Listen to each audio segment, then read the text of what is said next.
Dinas Sosial Banjarmasin menyerahkan bantuan sembako kepada 107 orang penyandang disabilitas yang tergabung dalam Persatuan Tunanetra Indonesia Wan Persatuan Penyandang Disabilitas Indonesia Banjarmasin tahun 2022. Penyerahan sembako secara simbolis dilakukan di lobi Balai Kota Banjarmasin besokan Sabtu 16 April 2022.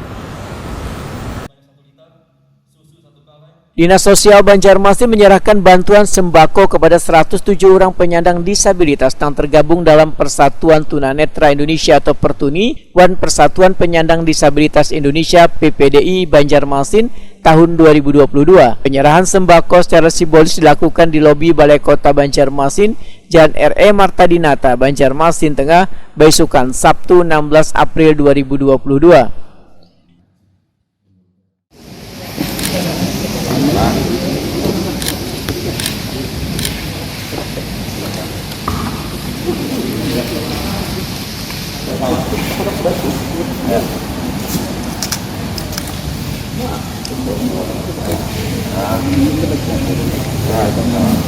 Tiga, dua, satu.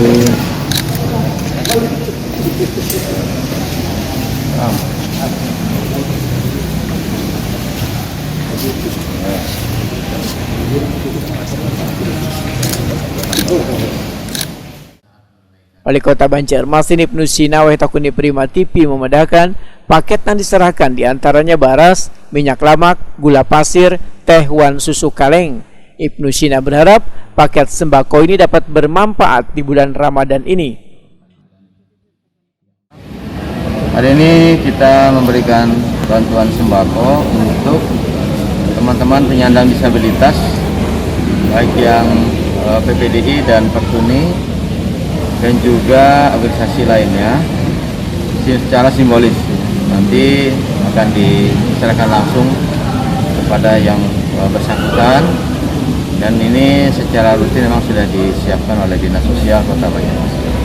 Mudah-mudahan dengan diberikannya sembako ini paling tidak teman-teman disabilitas dan juga penyandang bersosial lainnya itu bisa terbantu lah paling tidak.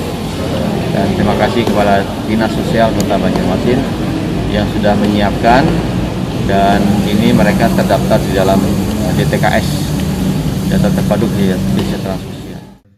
Sementara itu, Ketua PPDI Banjarmasin Slamet mengucapkan syukur karena pemerintah terus memperhatikan kesejahteraan beban penyandang disabilitas di Banjarmasin. Menurut Slamet, bantuan paket sembako ini sangat membantu dalam menjalankan ibadah puasa di tengah pandemi COVID-19, lantaran selawas adanya pandemi aktivitas mereka menjadi terkendala sehingga berdampak pada perekonomian beban penyandang disabilitas. Kami selaku dari kepengurusan PPDI ya sangat berterima kasih sekali kepada pemerintah Kota Banjarmasin dan Pak Ibu Sina tentunya, dan juga Dinsos Kota Banjarmasin yang telah memberikan bantuan kepada anggota kami, sehingga kami menghadapi bulan puasa ini ya agak terbantu dengan adanya bantuan paket sembako ini. Karena dalam hal pandemi ini belum selesai juga, tentu pekerjaan kami agak terhambat karena harus memakai peraturan beberapa M, itu 3M atau 5M, yang jelas itu sangat membatasi gerak dan pekerjaan kami, sehingga kami memerlukan bantuan-bantuan seperti ini.